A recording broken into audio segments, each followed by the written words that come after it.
very surreal. It always is very crazy. And we'll just have fun tonight. We're going to have some fun. And I'm thrilled you're all here. Thank you for making the trip. It means the world. And yeah, we'll just have some fun. Nicole, I'm just going to give a brief little chat here. Hi, Nicole. Nicole's my agent. She's my literary agent. And she is amazing. I wouldn't have been able to shepherd these books without her. So she's integral in all this. So when we would do a Q&A here, I said, I really want Nicole to be the person doing it. It seems like the right person to do it. So thank you for coming from LA. Yes. And I came from New York, so we met in the middle. And we'll just meet halfway, so no big deal. Anyway, I'll leave it to you. It's good to be here. It's good to see all of you. Thank you for coming out. Jeff, I would love you to tell the story of how you started Tourtelot cooking, because I think it's a great story. And I mean, did you expect this? How did this come to be? What I've learned is, I'm sorry, this thing is like, are we good? All right. What I've learned is that nothing can be expected. If anything, with the last 2 years have taught us, nothing can ever be expected. Hi, Joanne, by the way. I owe you a hug, right? You said you'd hug me. I'm in the first row. I was miserable in my job for 10 years. I worked in PR and advertising. It's a very important world to work in. But unfortunately, it wasn't for me. It wasn't my cup of tea. But I was a video producer. And I think I put in this book in the introduction, the tipping point, I think, was me in Times Square filming like the naked cowboys talking about how toilet paper makes his butt clean. And I was like, this isn't what I want to be doing with my life. This is just not it. And I'd be very stressed out. And my therapy was cooking. I would go home and I would just start cooking food. And it just, let's get real, food just makes a bad day good. It's amazing. One bite of something can just turn everything around. It's comfort. And I always loved technology and gadgets. And so when the Instant Pot came out, about, I don't know exactly when it came out, but I want to say I discovered it 2017-ish, yeah. I discovered it in late 2016, like December. And I had a good deal online. And I'm like, let me try this thing. Let me see what this thing's all about. So I got it. And they actually sent me 2 of them online. It was like a glitch. So I gave one to my friend. And I'm like, what am I gonna do with 2 of these? So I got it and I was immediately like, well, where do I start with this thing? It seems a little intimidating. I mean, you go back to the day of my grandma Lil, who was my inspiration. If you read my other books and everything, you might know that. But she's my cooking inspiration. And pressure cookers back then were a little scary and intimidating. They looked like torture devices. They had clamps, you had to screw them down, and I haven't ever used one to date. I still don't go near one of them. But I wanted to basically take the opportunity here to show people, I said this might be an aha moment where I can put myself in front of a camera, because in college I majored in theater as well as PR. I always like to be on this, to perform a little bit. And maybe I could put myself on camera, showing people how easy this thing is to use if I figure it out myself, and make it as easy and less intimidating as possible. A lot of people buy an Instant Pot, I see, and they let it collect dust. They don't touch it. They're nervous about using it. And so I did a mac and cheese recipe in there. I found the Instant Pot community, which at the time just had like about 400,000 members, and now they have over 3 million. And I put it there, and then people just responded to it really well. They were like, oh my gosh, you helped me use this thing without being nervous. Like, thank you, can you do more? Can you create recipes now? And I'm like, wait a minute, I have to go to work, and it's like, wow, like it was this random thing that just came out of nowhere. And I was like, when something happens in that moment, you just do, that's good, you go with it. You just do it, go. If opportunity comes your way, say yes. So I just started doing it, and I said, if no one sees these, whatever, what's to lose? And I just put videos out there. I started a YouTube channel. The name Pressure Luck was born. And then everything just started to grow. It just grew legs.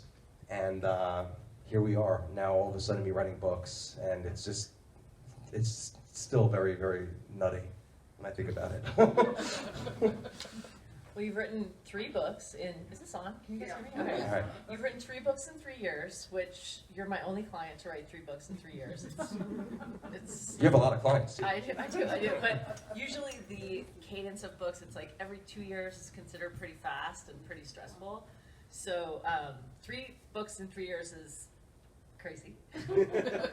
And you've got another book coming that we haven't announced yet, but you guys There will be another book coming. keep it a secret. So Yeah. you've really written 4 books, 4 books in 4 years. Yeah. Oh my goodness. Yeah. So I'm curious, like, what is your work schedule like? Do you set aside a different time to write and a different time to develop recipes?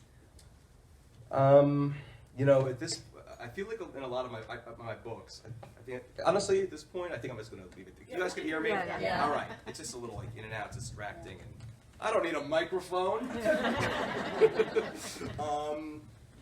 I basically, in my books, try to take the best of what's on my blog and what's the most popular, and take a bunch of those recipes so they're preserved in a book, because I feel like they should be, and then throw in books that are recipes that are exclusive to the book, of course, because you want.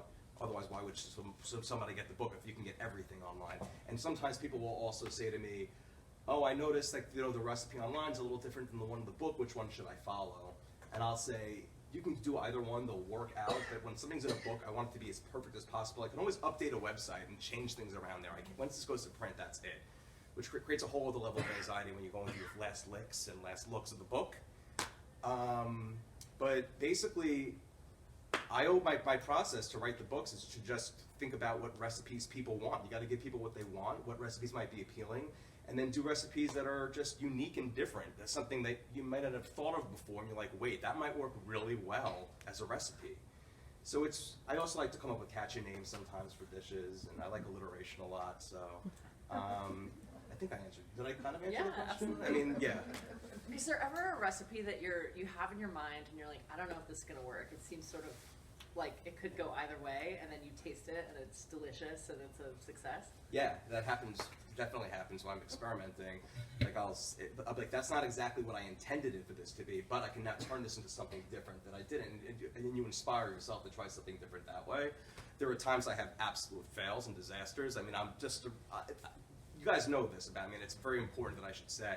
I'm not a professional. I've never had training. And there are people I'm sure out there, I know this, that will, look at me and see what I'm doing and be like, what is this guy doing? He doesn't even know what he's talking about. Like, what is this stuff?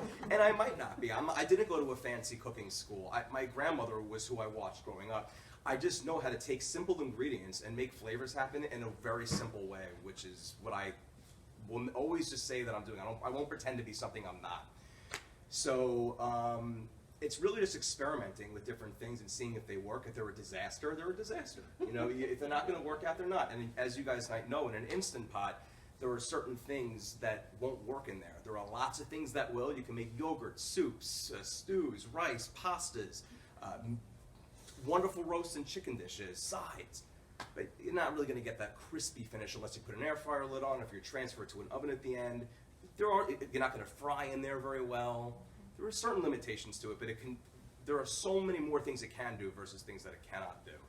So there are definitely going to be times where I try to push the boundaries of the Instant Pot.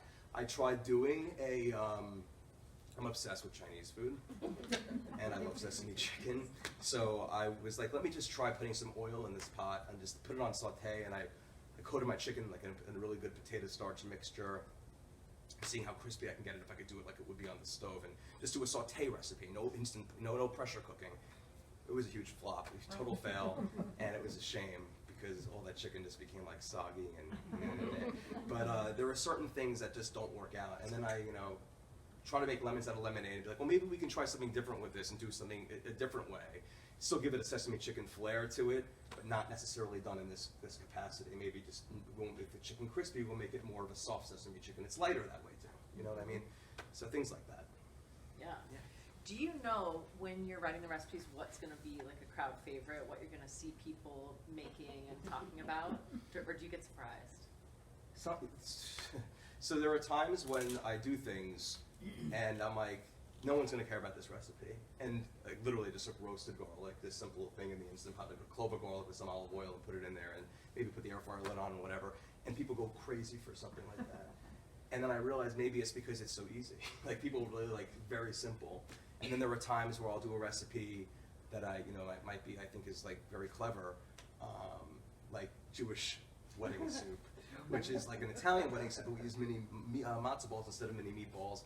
And it doesn't do quite as, I'm like, oh, you know what I mean? So it's never easy to really predict, but there are certain dishes that I do know, I feel like we'll always do. If something has like, to people who are like, cheese lovers out there, I'm good at that, with those recipes. Like, I know how to make it a very rich dish come to life. And I feel like whenever I'm doing something like that, it'll happen. I just recently did an elote, or Mexican street corn chowder, in preparation for Cinco de Mayo.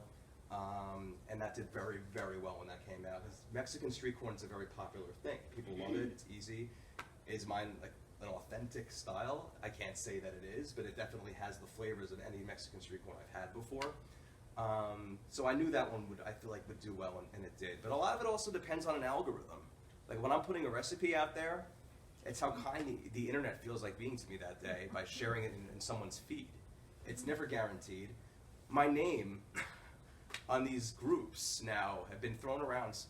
It's been thrown around a lot, to the point where I'm sure people will like, I've seen it, like, who the hell is this Jeffrey Eisner person? And everyone keeps talking, who is this person? And and it's just funny, because I'm like, I feel the same way. I probably say the same thing.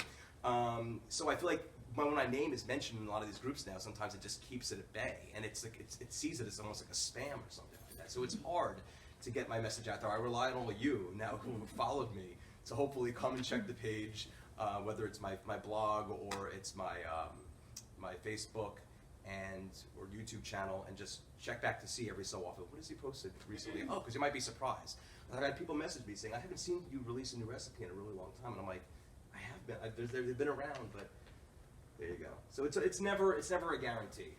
When I first started doing this, and about 4.5 years ago-ish, I knew for sure it was going to be when something was going to be like a pretty surefire. Like when French onion chicken, when I released that, I knew that was going to do well at that point, and it did do well. And now it's not possible to really say how it'll do. So I'm very grateful I have books that I can put them in, so if you buy it, you'll see it in a book, at least. So, there you go. Look at all those bookmarks you have in there. That makes me so excited. I love it. I know you've written a lot and talked a lot about your grandma, Yes. and how she was a big influence of yours. Yes. What are some of your memories of her cooking, and how did that make you want to experiment in the kitchen? She would, my grandmother went to the grandma school of cooking where nothing was measured, and I'm a little bit more like, I don't know, like I'm more anal with things like that. I like measurements, and I feel like if you're writing a cookbook, you need to supply that. You can't just say, oh, there's a little bit of this. Well, how much of it, Grandma, please? And she'd be like, just watch me do it, and then I would do. And she would just basically go through the spice cabinets when she was making things. She was known for her stuffed cabbage, my grandma. And I paid homage to her in the first book by doing this, basically deconstructed them and made them into a stew. And she would just take spices and stuff that were just in the cabinet, like what can we do here, what can we add to the pot? And I learned from that, but I basically took it a step further, and I made sure I measured everything. Because I feel like measurements are important as guidelines, I really do. I personally don't like over-salted dishes. I think there's the right balance to that, and everyone's taste buds are always going to be different, so if one is more prone to feeling like it might be too salty, and if you read that in a recipe of mine or any recipe, just use a little bit less at first, and you can always adjust. It's always so much easier to just, there's ways to doctor, you can add more broth and everything, but it screws up all the other spices ratios, and just add less, I always say, to begin with, if you feel like you might be a little apprehensive about how it's written. So, my grandma was my school in terms of visual learning, and when she was done cooking, it would always be, I'm never doing this again, don't talk to me for a week. So, but this isn't like that. I always said I want to be able to do what she does, but easy, a little easier to not feel stressed out. And I truly feel like this method of cooking answers a lot of people's requests for that. It's one pot, it's no mess, except for one little pot usually. It's revolutionized, I think, cooking. You don't have to turn your oven on. You can cook this literally in a hotel room if you want. You could do it in a camper if you have enough power. Like, if your kitchen's getting renovated, you can do it that way. It's a wonderful device, and I mean, yeah, so. And what makes a great recipe? What separates a great recipe from just, an okay recipe? One that I guess that people want to go back and make again and impress others and want somebody.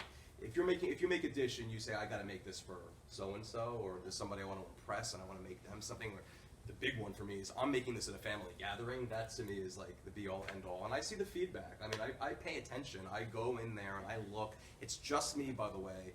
It's only me. You're not. People ask me sometimes if when I respond to messages, like, is this really Jeffrey? And I'm like, it's only Jeffrey. I don't trust. I don't trust other people. I just, when it comes down to that, there are lots of bloggers who hire. They call them VA, a virtual assistant. And they just do all their correspondence for them. They do the posting on social media. If I did that, I feel like people would be like, that doesn't sound like Jeffrey. Like, it's like I have a very specific tone to how I like to set things up and do things that way. So I feel like I listen to people to basically see what the most successful recipes are. What do people like? What don't people like? You have to listen to the people who you're serving. Basically, that's what makes, I think, the recipe for success, if you will. Well, along those lines, I mean, most people who do a cookbook have a team of people either helping them write or develop recipes, test recipes. The biggest challenge of a cookbook is the photography. The photo shoot usually takes like a team of people. Oh yeah. And your team's quite small. Yeah. And you do a lot of work yourself. I do. How do you make it through those photo shoots? With a vacation right at the end of them. We shoot them. I'll give you all a little rundown on how this whole thing works. Let me give you all a quick little story on all this. March of 2019, I was approached by my publisher, Michael, at Voracious, which is an imprint of Little Brown, which is part of one of the large publishing houses of Hachette Book Group. And he saw me because he found me in the Instant Pot groups as a good editor would. He was basically scouring the pages and looking and seeing, and he's like, hey, shot me a message on Facebook. I'm Michael, I'm with Voracious, looking into doing an Instant Pot cookbook, which is something you'd be interested in chatting about. So of course I Googled him, because you have to do that, right? You gotta make sure, who is this person? Like, I had a few offers before, and a lot of them were like, just very bogus offers. Like, well, we'll just use stock photos for the book. And I'm like, bye-bye, like, I'm not doing that. It's gonna look like every picture you see in this book is literally made by my hands. No one else made this but me. I didn't style it. I'm not the prettiest plater. I have a wonderful stylist. Like, everything's real. It's not like there's fake things spritzed on this. It's literally the food. Just made it to look very pretty, to look nicer on the plate than I could ever possibly do.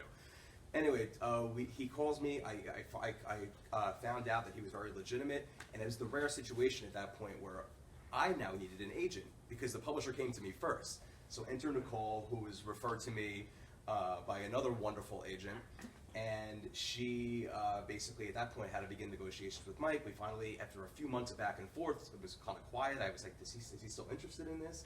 And she's like, I think so. We'll probably hear back pretty soon. And this is all new to me. And June of 2019, we struck a deal. And I was about to go on a cruise to Alaska with Richard, my partner. He says hi, by the way. Banjo's watching him right now. Banjo's my dog, in case you don't know. So we went on this cruise, and I knew at the end of the cruise, I'm like, I have to write a book. And I literally had 6 weeks to write a manuscript. I never wrote a book before. Oh my God. Yeah, I told Nicole, and she goes, just letting you know, she goes, this is definitely a fast track to write a book. You're up for it, basically, right? And I'm like, I'll do it. I'm like, yeah, no problem, I can do this. And so I'm talking to Mike on the phone. He's like, I told him the book has to be my vision. It has to be step-by-step photos. It has to be exactly the way I teach, but in a book. And he's like, okay, I like that idea. That's great. He goes, you're gonna have to, shoot every recipe, obviously. And I'm like, yeah, great. I got it. Great. I'll talk to you later. I'm like, oh my God, what did I do? I'm like, you have to do this now. It's a much easier said than done. This is definitely one of those situations because we take the cruise. I enjoy the last 2 weeks apiece of my life. We go home, and then I lock myself basically in a room, and I felt like Jack Nicholson in The Shining, just writing for 6 weeks, like 14-hour days. It's nonstop. Usually people have a year. And I had 6 weeks. So, and this is my first time at the rodeo here. Anyway, we finish. I send the manuscript off to my editor. They do a few edits here and there, change it. Like, okay, this is how you would actually phrase this, and not like this. So get used to writing it like this. Fine. The photo shoot. Let's talk about this. This is the most grueling and intensive part of the book, but it's what makes the book what the book is. So it's very important. How do we do this? So I said to Nicole and Michael, I'm like, how does the photography thing work? Do I get one? Do you find me one? Like, we can get you a list of people we like, but if you know some people as well, feel free to reach out to them. And I'm like, okay. So I'm very proactive, and I have this crazy thing where I can't really rest unless I'm on top of a task. I can't just let things sit to the wayside. I need to immediately try to tackle them as quickly as possible, otherwise it just won't get done. So I contact Alexei Zazulia, who is my photographer on all 3 of my books, and he's wonderful. He's a very talented photographer, but he never shot food before. He was very good at shooting still life. He used to fly around helicopters all around New York City shooting shots of the city, gorgeous pictures. And I'm like, hey, have you ever shot food before? How are you with that? He goes, no, I never did, but I'm in the middle of dinner right now. And I'm like, okay, no, I'll he goes, give me a few, whatever. So literally he sends me back in like 5 minutes, like pictures of his dinner looking absolutely gorgeous. I think it was like Kraft mac and cheese, but it was gorgeous. And I was like, oh my gosh, this is amazing. I'm like, I'll tell you what, can you come over this weekend? Let's do a test run. We're going to make 4 things and see if we can do this, if we can still have our sanity after this, and if this will work. Because we're going to shoot it in the apartment. You only have so much money, okay, when you're doing these books. You have to get your advance, and you have to basically, the author's responsible for paying for everything, the ingredients, for the whole team. Typically for first-time author, unless you're some big, probably celebrity cookbook author. So I had to budget all these things. I had to really wear a lot of hats. And so he came, we did it, we felt like we were going to collapse, but we got through it, and I'm like, we can make this happen for 4 weeks, we'll make it happen. And then we had, luckily, my food stylist in the first book, Sarah, happened to be my neighbor who lived below me, and she's an advertising creative director, but she, for fun, likes to do food styling, and she's really good at it. She goes, I want to do this, I'll take a sabbatical from work and I'll do this shoot. And I'm like, wow, that's amazing. So I had my team, it was literally just the 3 of us, it was all that I could afford. And it was absolutely terrifying. I was dreading when the shoot was approaching, because I'm like, this is either going to be great or it's going to be a catastrophe, and I can't sleep. I signed this contract with this big publisher. What if it's a huge bust? What am I going to do? And I'm like, stop it. Just cut it out, Jeff. This is my nature. I always self-sabotage myself when it comes down to things like this. Just focus. We got to the shoot. It was 4 weeks of intensive work. There were a few recipes that got trashed. There were a few I wanted to redo. So we kept it all within that time frame. And then when it was over, from there, all that goes to my publisher, as well as while I'm shooting these, by the way, I have a manuscript printed out of the most recent manuscript, and I'm literally hovering, it's all in pages, and I will handwrite in the book what needs to be changed while I'm doing this. Like, you know what, on second thought, I want to change this to that. I have to make sure I notate all of this, so when the next round goes, if this is crucial, it goes to my publisher, because all those changes need to go in, because it could be something that could screw up a recipe otherwise. So that goes back, and then we're good. And then I get like 2 weeks where I'm just like finally able to breathe, and then the book becomes a book. I get a PDF of all the pictures that he took. By the way, on the first shoot, he took about 40,000 pictures. No joke. Yeah. Because we neither of us had done this before. So it was like everything was like stop motion, because every recipe has step-by-step photos. So he'd be like, no, pose it like this. No. When you're pouring it, I'm like, finally, I was like, just get the shot of me pouring the thing. I can't. We're not making like a stop motion like flip book here. Come on. So we had to go through every single one of them.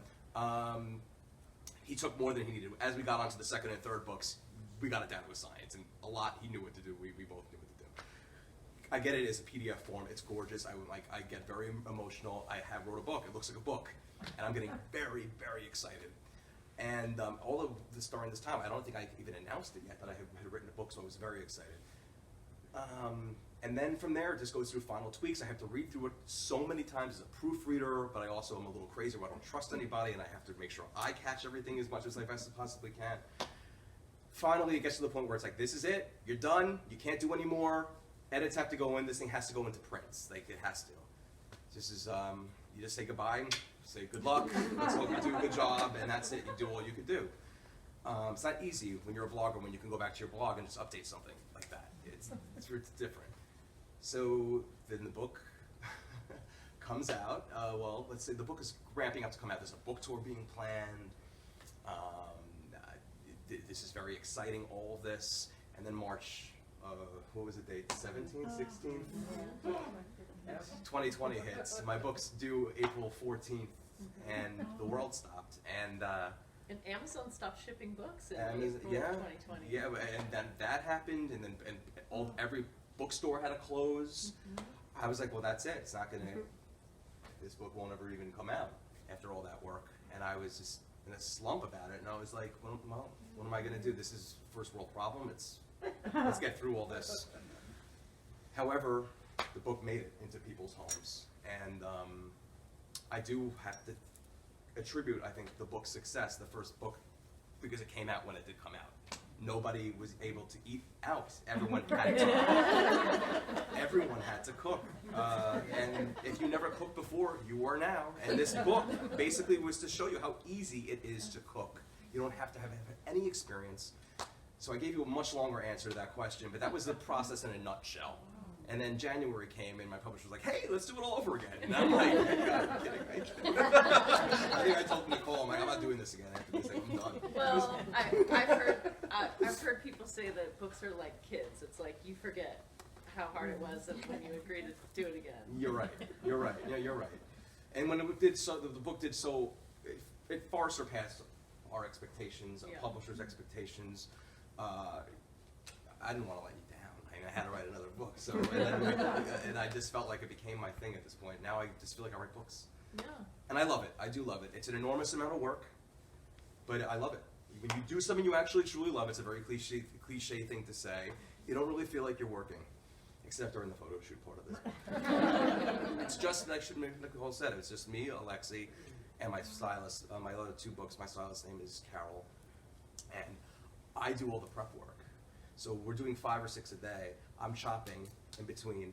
We're cooking it. Sometimes I have 2 pots going at once, depending if something's longer. If I'm making like a longer roast that takes longer, we'll get the roast, the step-by-step shots, move it to a different area of the room, then do something that's quicker, get those shots. It'll be done cooking before the roast is. Then it goes out of this shot of the camera overhead to another shot where the camera's on the table. We call that the hero shot. We see the final shot of everything. It's called the hero shot. And then while they're doing those hero shots, I'm cooking and I'm cleaning out my Instant Pots. I'm cleaning everything as best as I can, and then I'm prepping the next recipe. So it's a marathon for 4 weeks, and it's just, there's no room for anyone else even in the apartment. This isn't a New York City apartment when we do this. So it's a lot. Who does the dishes? I do. I do them, well, I mean, Whirlpool, my friend Whirlpool does it. But you should see at the end of the day how, like, I'm terrible at loading a dishwasher. Like, I just, like, throw everything in. Richard's like, what are you doing? He goes, let me do, I'm like, you sure you want to do this and organize all this? He goes, you know, it's fine. So Richard must eat very, very well, though. He does. He does. He's my guinea pig in terms of testing everything. Does he weigh in? He does. He definitely does. And there are times where I'm like, yes, I fully agree with you. And then there are times where we come from very different backgrounds. He's from Alabama, and I'm from New York, and we have different palates. And we all have different taste buds and different palates based on where we're from and grew up. And he would, like, you know, give me certain advice on try doing this and that to that. He actually told me to add ketchup to my gumbo recipe at first. And I was like, no one's going to want to eat it if I put ketchup in there. He goes, trust me. He goes, it's really good with ketchup. And I was like, okay. And so I put it, I tried it, and then when I released it, there were people who went crazy on me. What are you doing, putting ketchup in a gumbo? I kept it in there. When you go to a restaurant and you're eating something that's delicious, you don't really know the secret things they're putting in there. You really don't, and you would never know. So the way I look at it is, try it, see what you think. You won't taste it. It's a little bit of a flavor profile enhancer is all. And if you don't like something, you just don't put it in. It's really very simple. I know you're really close with your family, and Yes. that your mom is very, very proud of you. I'm wondering if there was like a moment when, was there a moment, you know, like when was it when your book came out or when she got to see it, where she was like, you know, really realized that this was real and you were a success? I mean, I think when I went to their house when the first book came out, and there were like literally like 150 copies that she bought on Amazon. And I was like, oh my gosh, Mom. She goes, I'm gonna give them to all my friends. I'm so proud of you. And I'm like, oh my gosh, my son, the author. You must have to sign a lot of books for her. I did, but it's a pleasure. Listen, I hated what I was doing for 10 years. I was 37 at the time, 36-ish, yeah, 36. And I was nervous. I was like, I have hopefully quite a few years left ahead of me. I don't like what I'm doing with my life. What can I do to do something that makes me feel fulfilled and makes me feel good. And I'll tell you right now, it's wonderful to be able to like, you know, cook and all that stuff, but the best part of it is to be able to, when I receive notes from people that say, you've helped me make my cooking easier in the kitchen, you've made me look like I know what I'm doing in the kitchen. Because to me, it's just nutty to hear that, first of all, because I don't consider myself professional, but it's like, I feel like I'm helping people and doing something that actually makes a difference now versus having a cowboy sing about, oh, my underwear is all clean because I use this toilet paper. It's just like, I feel like I'm making a difference, and that's the most important. It's the best gift of all. It truly is, and I'll just say it again, I'm so incredibly thankful for every one of you for coming. I wouldn't be here if it wasn't for you, and you just mean, I'm so thankful. I'm so grateful, and I'll say this, the day is long. Well, I think it's time for questions. Yeah, if anybody has any questions, ask anything you'd like. I'm happy to answer. I have one. Yes. About how many times do you make a recipe before you decide that this is it? So here's an interesting tidbit. For the book specifically, I write my manuscript, I write the recipes. At this point, I know what will work. It's a ratio, right? It's a liquid to whatever you're making, to rice, to pasta, to chicken, and the right amount of seasonings and spices. When I'm doing the new book now, typically, if it's a recipe I never made before, I'm making it for the very first time when that camera's above me, overhead. Because I feel like I have enough confidence in the recipe now that I can just do it. And I'm like, and that's why I will train something while I'm standing over with my manuscript. It needs more, it needs this, it doesn't need that. And if I have to redo it, I'll redo it in that situation like that. There's so many recipes that I write that it's almost impossible for me to test every single one of them while still maintaining the blog and doing new recipes there. I wasn't able to do that in the first book. The first book, I would say almost every recipe, because about 50% of them were from the blog. So I knew I was good there. So I had to test about the other 50%, and I did. And that was a whole other ball game. Because I did that before, basically, the shoot, and I had only 6 weeks to do it. But I would say on average, one time tops. I'm never going, if I feel like if I have to do it more than once, it's not worth for me even attempting. Because I feel like at this point, I should get it right after the first try. If I'm doing it, because I've done so many of them at this point. That's the way I look at it. And I'm also sometimes impatient. And I'm human. I mean, I'm human, and I don't give up easy, but I know when to move on to something else, to try something else out. So there you go. So what do you do with all the food when you're doing those photo shoots and you have all that food? Banjo eats. No, you know, it's actually terrible because my number one thing is I want to donate it to homeless shelters in the city, and they don't allow it because it's a health code thing. They have to be, which to me is beyond ridiculous and absurd. It's so foolish. But luckily, my photographer, when he goes home, he'll take a bunch of it to his family, and I have friends who live locally, and I'll just give it to them. But we have to do, I left this part out. For the photo shoot, it's 4 weeks. Every Sunday, it's on Sunday that we do the giant grocery shop. It's this great app called AnyList. And you can put your grocery list in there, and multiple people can be shopping at the same time. And when you hit the button to get, I got it, it goes off all the lists. So somebody wouldn't have to worry. It syncs with the thing. It's very convenient if you're shopping with someone else. I don't have anything to do with AnyList. I just like giving great tidbits your way. AnyList. It's an app. It's great. And so I have to sit there. It takes me about two days straight to write all the grocery shopping lists for the entire 4 weeks. And I have a small refrigerator, and I have to go shop for 25 ingredients for 25 recipes in 1 week and shove all these ingredients in my fridge. So the idea is to keep the fridge, let it go down, not go back up with putting leftovers in there. So I have to give them away, and I do give them away, and nothing gets trashed. Food is too valuable these days, especially. Things are expensive, so. I just have to share a Jeffrey recipe story, and I actually wrote you on your blog, and I think you shared it. I was with a friend of mine at Mayo, and she just received a cancer-free diagnosis, and on the way back, I don't know if you remember this. I think I do remember. And on the way back, I said, Jenya, I'm going to make you some shrimp scampi. And I said, I'm going to pick up the ingredients. It's Jeffrey and his Instant Pot. And so I picked up all the ingredients for your shrimp scampi. And I made her your shrimp scampi recipe, and she sat there and she just savored the recipe, and I'm sure it was a mixture of being cancer-free and the fact that it was your absolutely delicious shrimp scampi. And she said, "This is the most delicious shrimp I've ever had in my entire life." And I wrote to you, and it was so sweet. I think you immediately wrote me back, and I just giggled. And then you posted it on your page, I and remember. it was the sweetest thing. And my friend said, "This was the most delicious shrimp scampi I've ever had." So I'm telling you, make his shrimp scampi. It's absolutely delicious.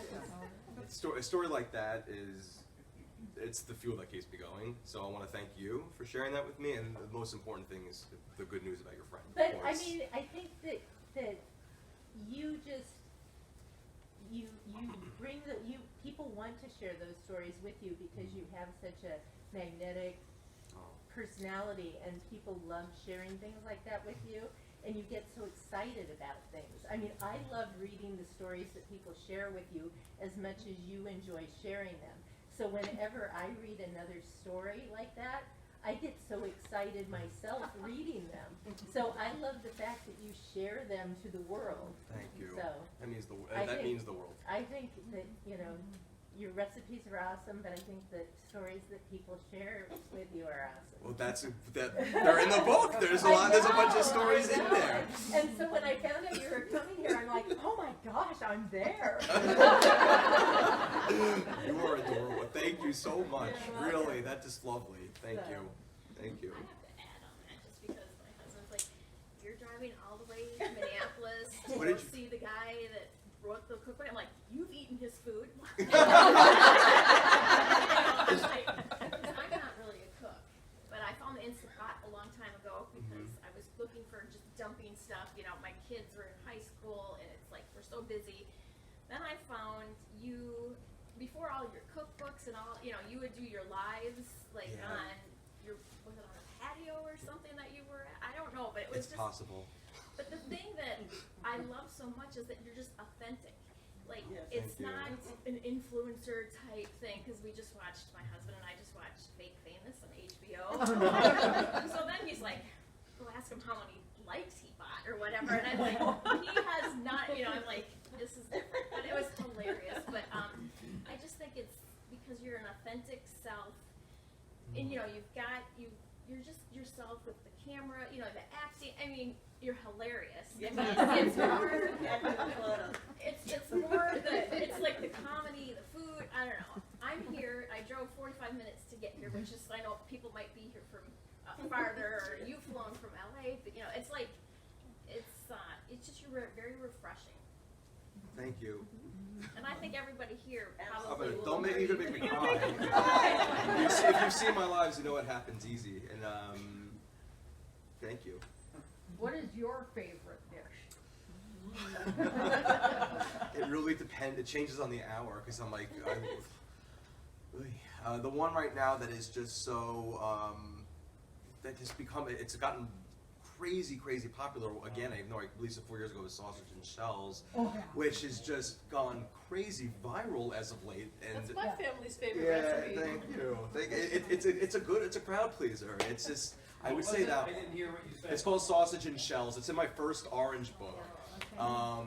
My sister saw you on Good Morning America, and she called me. She said, "I want an Instant Pot." Oh.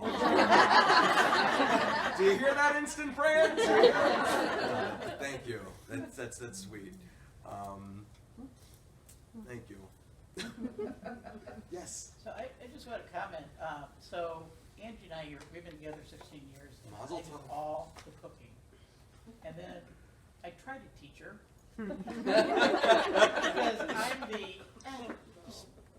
she goes, how long do you cook it for? I go, oh, well, I go sit down for a while, and then I go, I should probably check on it. I mean, there's no measurements at all, because Right. I grew up cooking with my grandmother and my mom. No measurements. That's how it is. Right. And then Angie sees you on whatever you watch. I don't even know what you watch, but she sees you. And then the next thing I know, she goes, I got a book I'm gonna order. And I'm like, all right. All right. So it'll be something else I'll sit on the shelf. I don't know that I really cook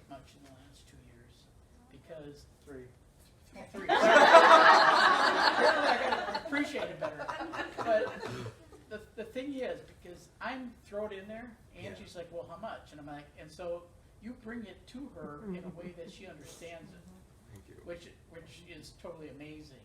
And so, and when she does, when she just got your new one, right, and she opens it up and she looks at it a second, she goes, I want you to look at it and tell me which ones you want me to make. And I'm like, That's okay, sweet. I can do that. That's sweet. So, yeah, so it's been great. And I just have one question now. Yes. I made a comment That was here. very sweet, Mama. Thank you. So, because I'm diabetic, Mhm. and so obviously, Right. you know, pasta and sauce. Right, and I know. all that stuff. So I'm okay. I just take more insulin. So is there any thought? I know some of the stuff has got the keto, you know, Yes. friendly type stuff in it, Mhm. but is there any thought to doing just even a small book that's kind of geared towards that sugar diabetic sort of management stuff? Because that's tough I for know. people that are diabetic, because you know, basically they tell you, well, open your refrigerator up and your cupboards and throw it all away. Yes, absolutely. Enjoy You know- that carrot kind of thing. You know? So I'm just curious. No, the answer is I want to make everybody happy always. I want to give something for everybody to use, and you know, I think there are a few things down the line, and that's 1,000% one of them that I plan to include. Or even a section. Or at the very least, put more on my website for it. At the very least, because yes, there are a lot of people who are diabetic, and it's a challenge. And there are lots of wonderful ways to eat, even when you're diabetic, of course, without sacrificing that. And I feel like I always enjoy a challenge, and I think like that's something that it's definitely high on my list. So please do know that it is, and please do be on the lookout for it, because it's definitely, there are things brewing about making things more diabetic friendly. You do as many books as you can, because I just I love to get in this book. Thank you. Thank you. Right here. Yes, sir. Oh, good.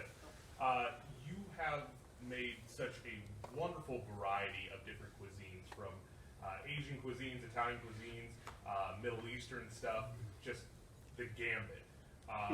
Two questions. Where do you find the different types of recipes that you're looking for? Is it, you know, what's the method there for picking out all the different types of cuisines that you put into your blog and your books? And the second question is, if you had to pick one, and you may not have a perfect answer for this right away, but a Midwestern recipe that you had to come up with, what might be your thoughts there? And if you don't have one, I'm sure there's people here. The answer You to can't pick tater tot hot dish.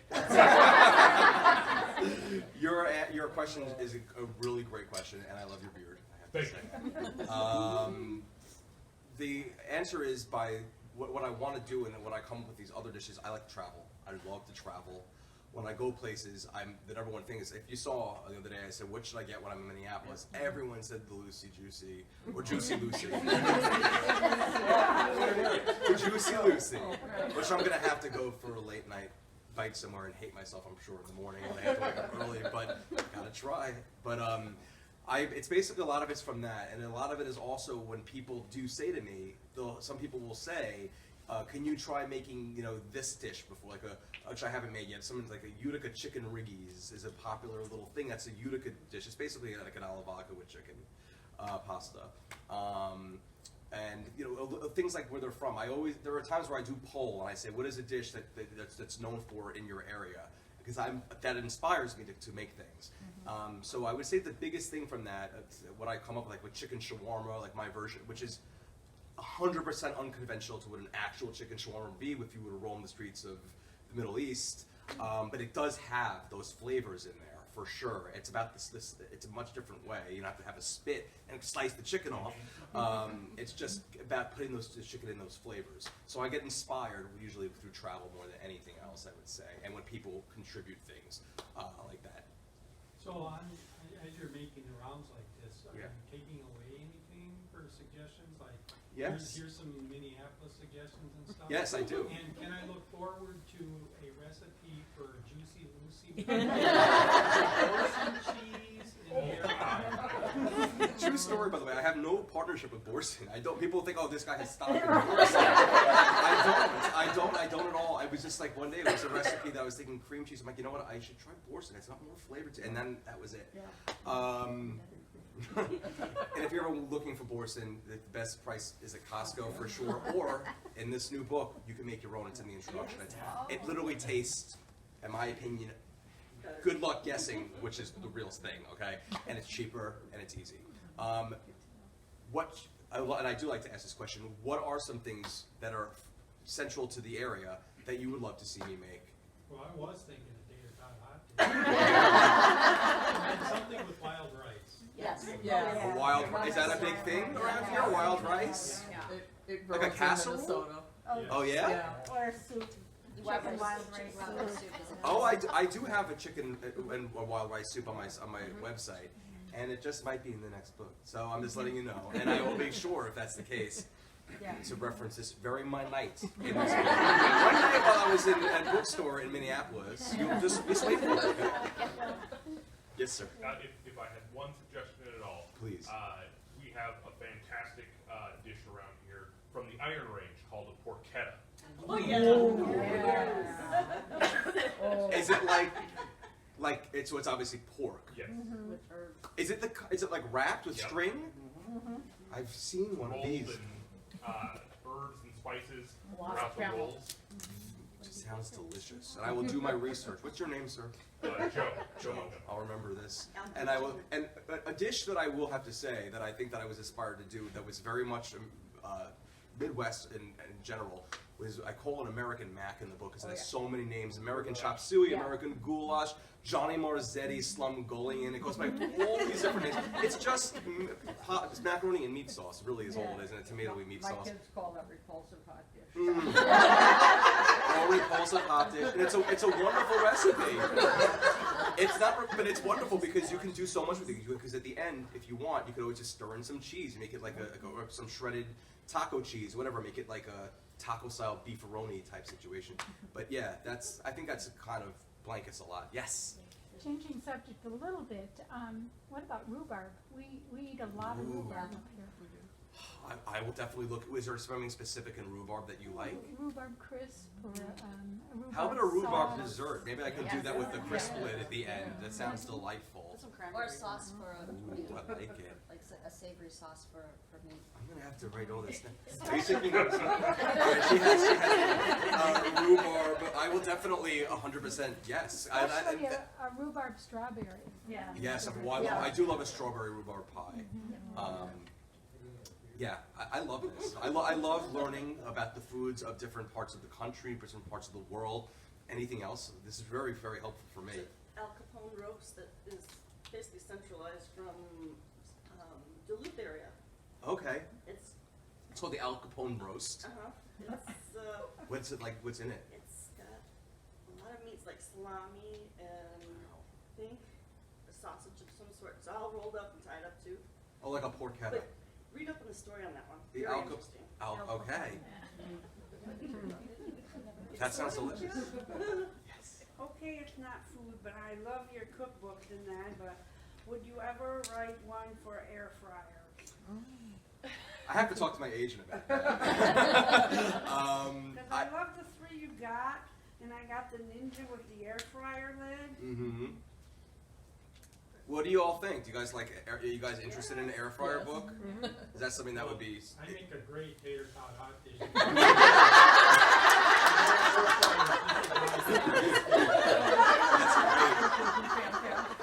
I do think that an air fryer book, I know it's wildly popular. Second, I'd say the air fryer and the Instant Pot are really two very popular countertop appliances right now. They're very, very popular.